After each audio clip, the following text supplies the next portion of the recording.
Could you beat a hardcore Pokemon Nuzlocke without evolving a single Pokemon?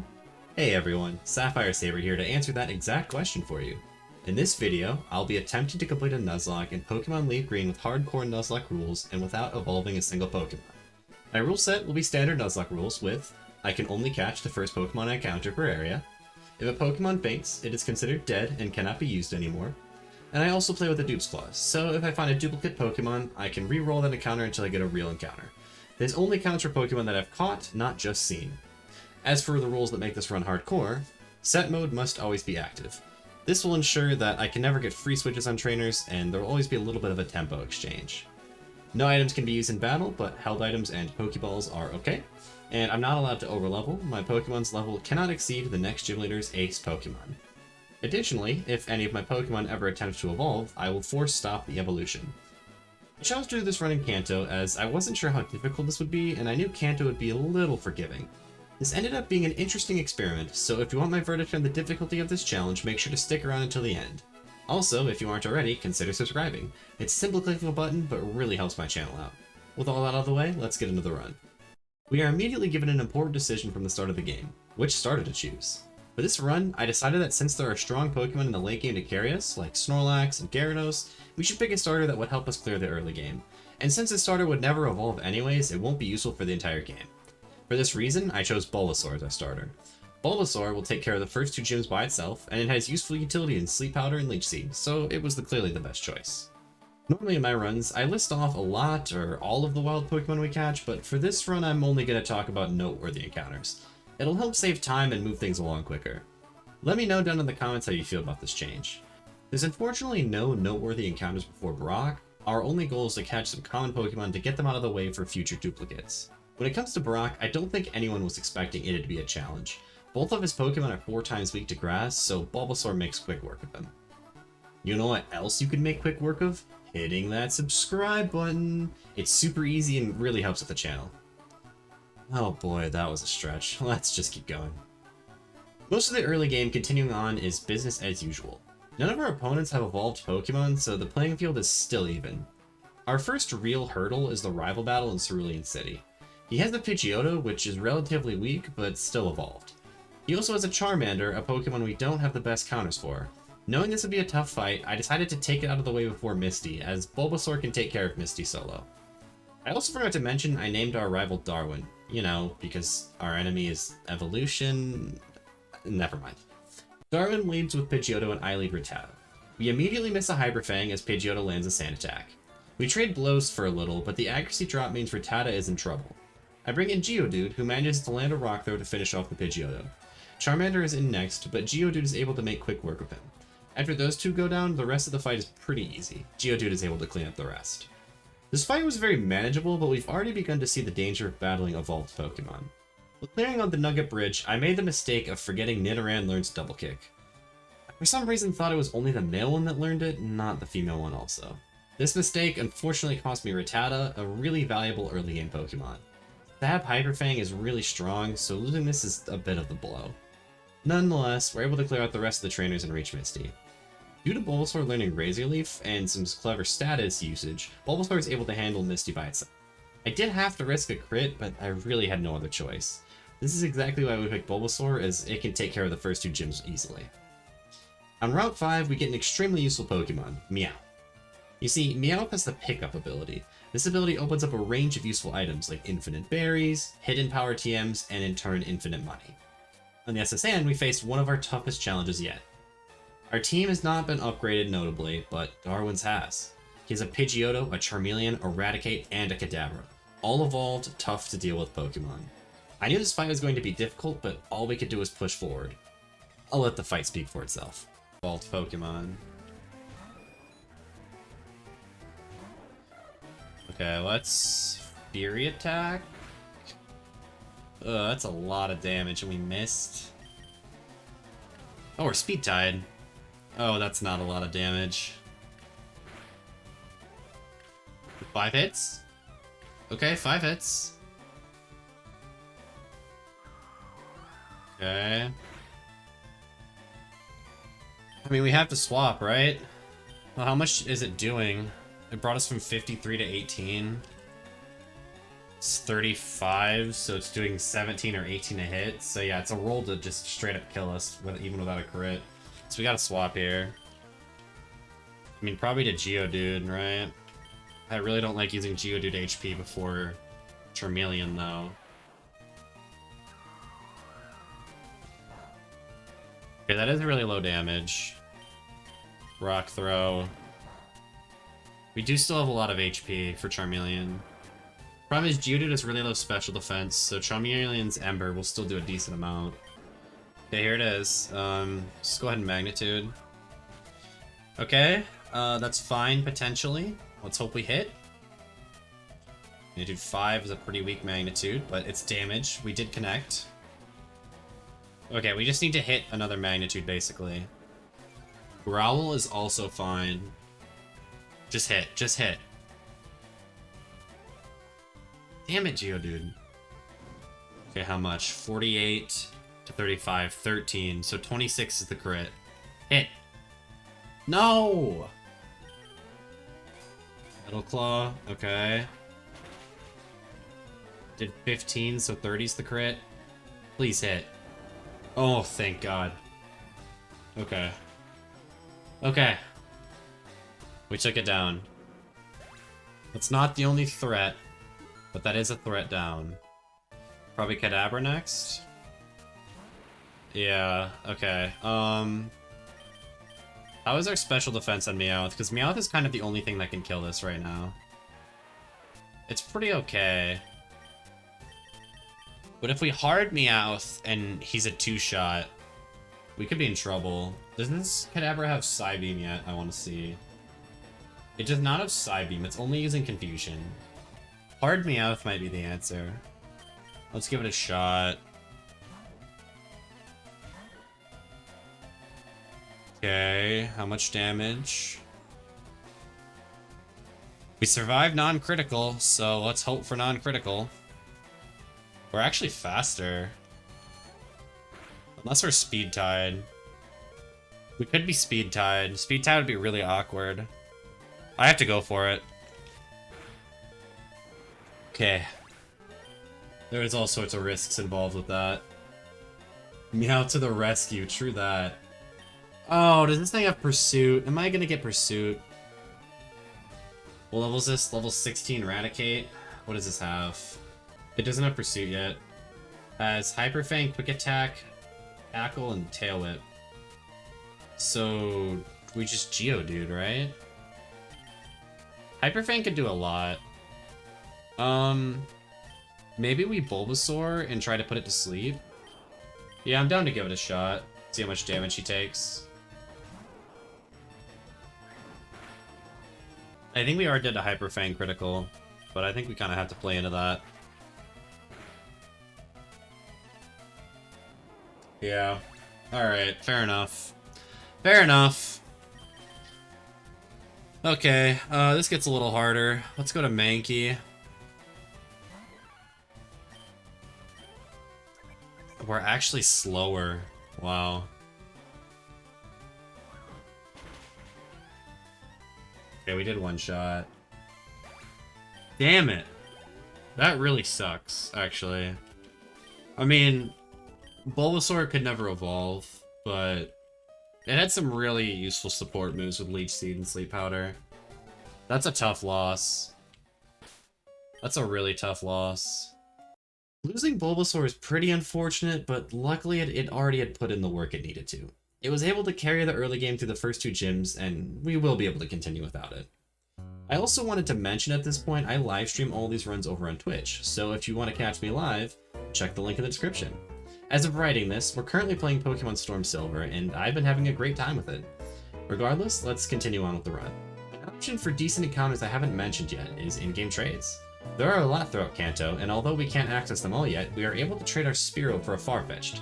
It's basically a stronger version of Spearow, and its stats are fairly decent compared to what I'm currently using. My hope is that Farfetch'd is able to carry us until Snorlax. Next up in gym order is Lieutenant Surge. I don't think anyone is surprised that Geodude swept it. Surge has nothing for ground-type Pokemon. Easy. After Surge, I'm able to demonstrate the usefulness of the Repel trick in an attempt to catch a Dugtrio rather than a Diglett. Let me show you.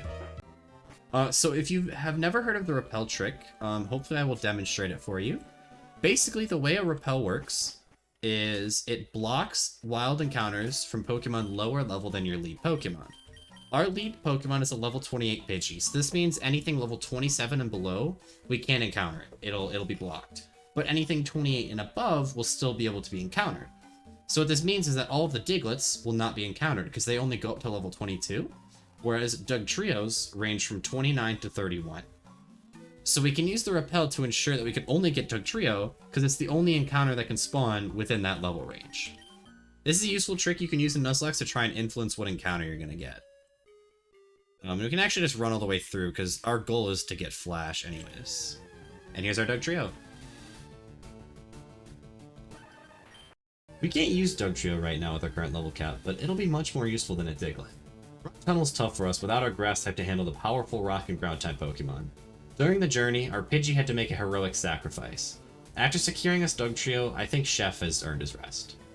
Nonetheless, battered and bruised, we reach Celadon.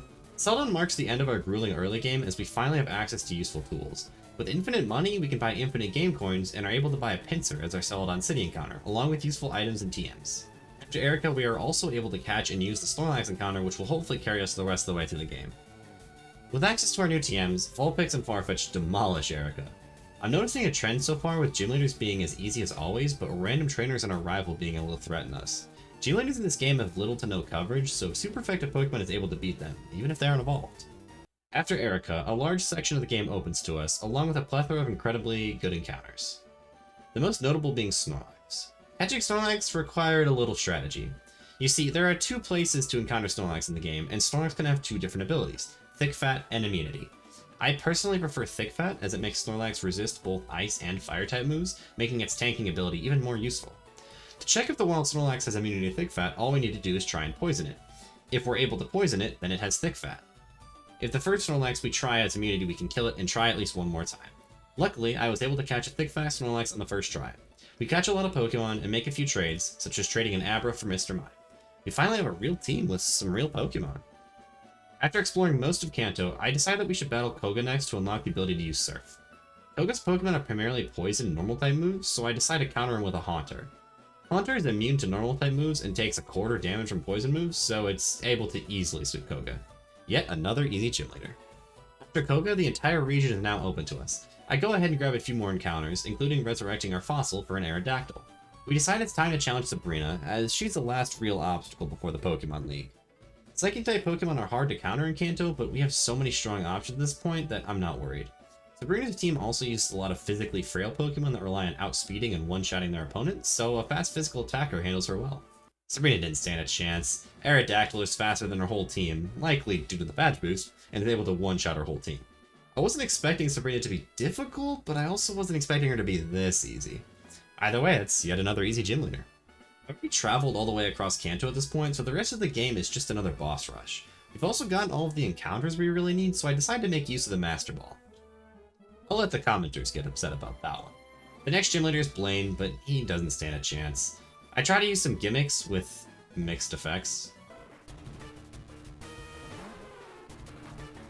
Intimidates us down, but that's fine. We're just gonna click. Oh, I thought Surface in the first slot. My bad. I forgot. It's fine, he missed. I knew he was gonna miss, actually. That was actually intentional. That's part of the plan. I needed him to miss there for the RNG manipulation, so that the next Fire Blast would also miss. I needed the proper seed in that scenario. Okay, I guess the RNG manipulation didn't work.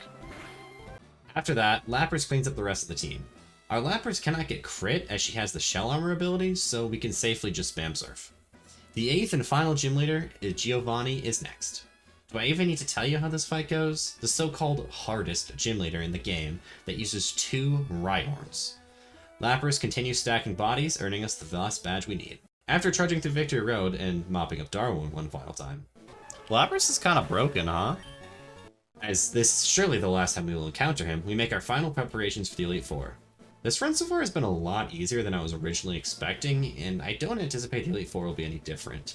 Our team looks similar to a normal Nuzlocke playthrough this game, and this game is pretty easy to Nuzlocke, so we should be totally fine. First up is Lorelei and her ice types. Luckily for us, Lapras counters her really well. Being ice and water, Lapras resists most of her attacks, and is immune to hail damage. Lapras also learns Thunderbolt through TM, and is able to attack her water types super effectively. As anticipated, Lapras is able to take down her Dugong, her Cloyster, and her Slowbro without issue. Slowbro's Yawn puts Lapras to sleep, so I swapped to Snorlax, counting on its thick fat ability to resist ice. Jinx puts us to sleep, Snorlax wakes up with a Chestaberry, only for Jinx to put us right back to sleep again, and even have the gall to seduce our poor Snorlax. My Snorlax is a sleepy simp, but a simp who does not take damage from Ice Punch. I decided to keep attempting to attack, but our Snorlax just continues to simp. After way too long, Snorlax finally obliterates Jinx with the Shadow Ball.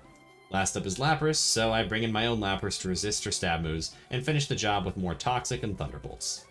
Second is Agatha, who has a scary team of ghost types. Luckily, Wait, I forgot one? Oh yeah, Bruno exists. Does anyone ever struggle against Bruno? He literally has 2 Onyxes, a Pokemon with the same attack stat as Pidgey. Look it up if you don't believe me. Slowbro and Jinx easily handle his entire team. Now it's time for Agatha and her team of ghosts. Oddly enough, ghosts are designed to be strong against psychic types, but Agatha's entire team is poison? Jinx is able to outspeed and one-shot her entire team except her stronger Gengar, but I can simply switch to Snorlax to Shadow Ball it. Last up is Lance, the Dragon Tamer. Lance's entire team is weak to our captain, who truly fits her nickname. To preserve HP, I use Slowbro and Aerodactyl, then swap back to Lapras to clean up the dragons. The Elite Four is easy as expected, and our final obstacle stands before us. Darwin, the father of evolution, is our final opponent. I'll let you watch this one in live action. Yeah, I'm actually gonna Ancient Power fish for the boost again. Because I don't know if it one-shots or not. It probably does, right? Doesn't actually. Okay, but Rock Slide wouldn't have either. Okay, Arrow. Please hit Puff. Oh, if that's all he has for you, you should be fine, right? Just hit. Okay. There goes Pidgeot. Gyarados. Okay. I'm expecting a Hydro Pump here. I think we just go into Lapras. I think that's our safest bet. And we just Thunderbolt. What a carry this Lapras has been, truly.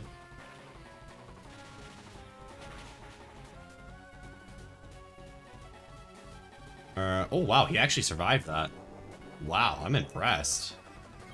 I mean, Gyarados does have a pretty decent special defense, but wow. Oh, did he swap to Rhydon? Yo, that's so sick, actually. He predicted my Thunderbolt. That's so cool. I mean, he just dies to Surf, but that's really cool. I like the play. Now, if he would have just swapped to Exeggutor after that and used that as a pivot, that would have been really smart. Fortunately, he did not do that.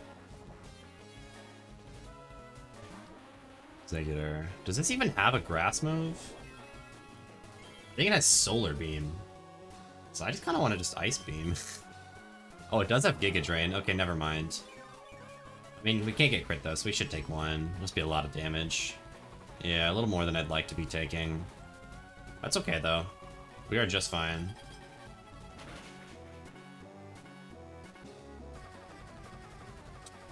That one-shots. Wow. Lapras, you monster.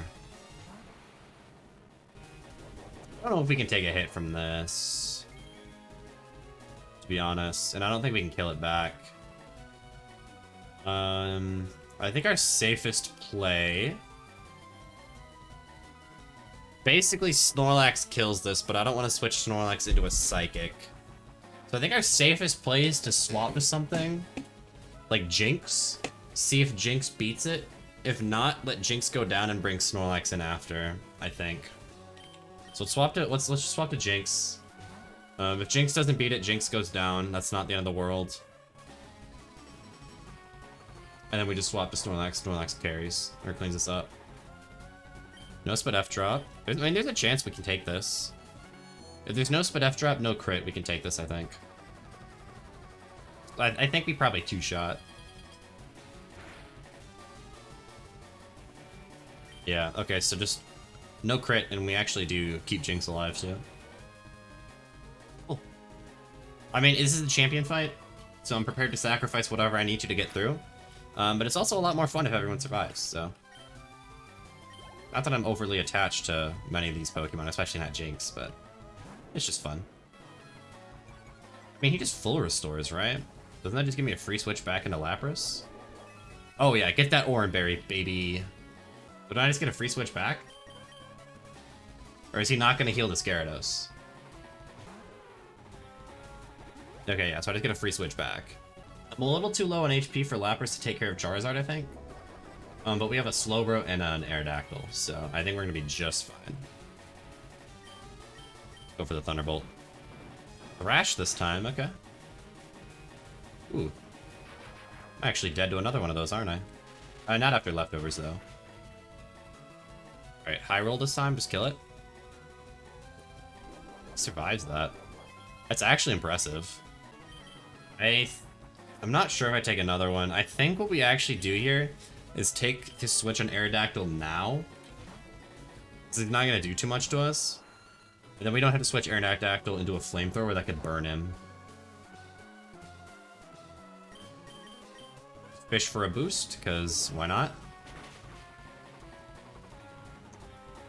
We got a crit, but we can't get the boost. Boost is actually more common than a crit. Alright, because of accuracy, I'm actually going to go for Ancient Power here. It's double effective and stab, it should one-shot. I just don't want Rock Slide to miss, because it has a 10% chance of missing. Alright! That's it. Deathless Elite Four. How many deaths did we even have in this run? 3? I think we had a 3-death run, right? We lost Rattata, Bulbasaur, and Pidgey. Did we lose anyone else? I don't think so. This is a lot easier than I thought it was going to be, but I still had fun. This is a fun idea, I think.